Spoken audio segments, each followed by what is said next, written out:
My advice would always be to be careful with upsells like microinverters or optimizers or hot water diverters. Before suggesting any of these to you, your installer should be asking a fundamental question. Do these devices actually improve your payback period in the first place? For homeowners, optimizers and microinverters are sold primarily on shade mitigation.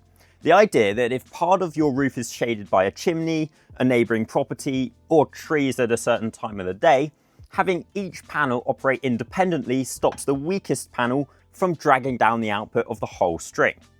On a roof with a genuine shading problem, that can make a meaningful difference to generation. But on a clean, unobstructed roof, you may end up paying a significant premium to fix a problem you don't actually have.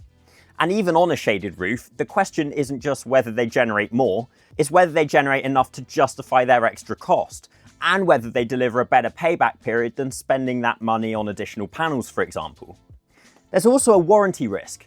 These units come with strong 25-year warranties, but those warranties typically only cover the cost of the unit itself, with a small contribution towards replacement labour.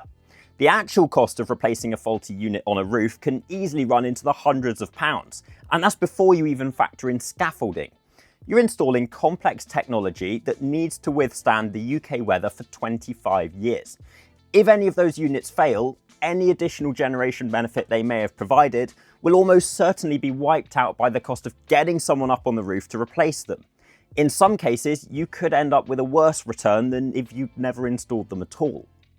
You should also be careful with hot water diverters. The idea is that they take excess solar generation and redirect it to your immersion heater, offsetting your gas usage. But for most people, the maths doesn't actually stack up.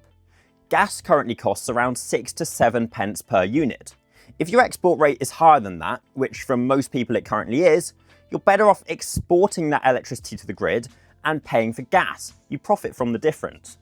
A diverter only starts to make financial sense if your export rate drops below your gas rate, or if you can't export at all. And if you have a battery, a well-sized system will typically absorb most of your excess solar generation anyway, leaving very little surplus for the diverter to work with. So be careful before signing up to any of these add-ons.